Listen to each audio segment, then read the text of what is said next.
Private equity is an investment asset class that typically is defined as an alternative investment, but I don't like the alternative mention of it, because private equity represents a very wide range of the industry in the financial sector, and it consists in investing in privately, as private says, companies, i.e. that are not listed on the stock market. That's the main generic definition that separates it from stocks that are listed on the equity markets.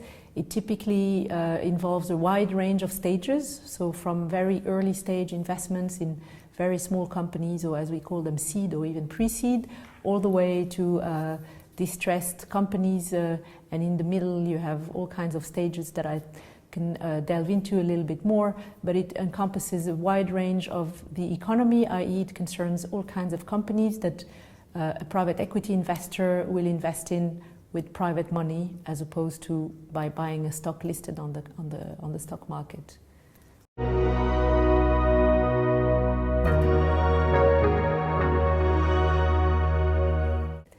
The difference between leverage buyout and venture capital have to do with the stage of maturity of the company that is being purchased. Venture capital is typically more early stage, less mature companies that may not have revenues or profitability yet, whereas buyouts are going to be later stage, more established companies that typically will generate positive cash flows and have a bigger size.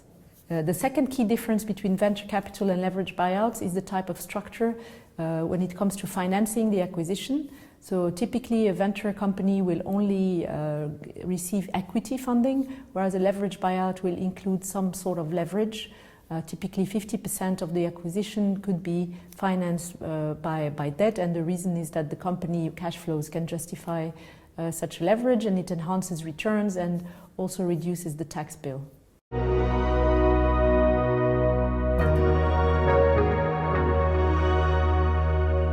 So private equity as a whole is called a risky asset class for two reasons. The first one is it's illiquid. So compared to a stock that you buy on the stock market, you cannot sell it every day, and the value creation will happen over time, typically 3 to 4 years, and that's what we call risk. But I like to think of risk premium, because private equity is very focused on its investments, and as a result it justifies an illiquidity premium, which means the investor will get a higher return for the risk that he takes, and the risk being again related to this illiquidity. But other than that, I think that the risk will be attached to the fact that if you invest in a fund, you don't have any influence, so you're a passive investor. But if you invest directly in a company, you have more control over what's going on in it. So the risk will be more, I would say, related to the fact that it's illiquid compared to a liquid asset class.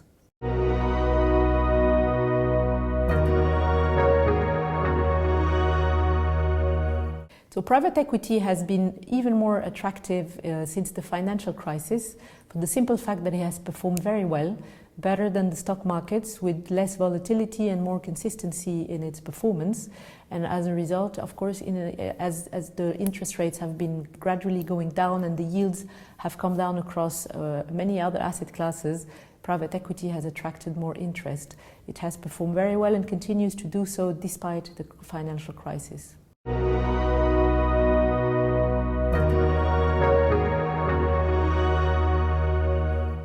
So private equity in Luxembourg has been growing steadily, just like the rest of the market. But what we've seen with the advent of more regulation is the move towards more front office functions and beefing up the teams of the private equity firms that have been present here traditionally, which helps us a lot because it creates jobs and also requires more sophisticated skills.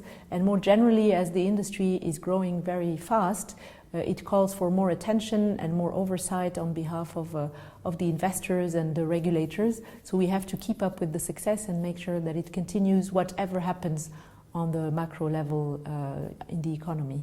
Another major trend affecting private equity in Luxembourg positively is the advent of new types of investors, as democratization is happening and private equity is available to a broader range of investors. And I would like to mention private banks, who are very present here, as well as family offices, who are increasingly present and important for the asset class. So these trends are very important for the future.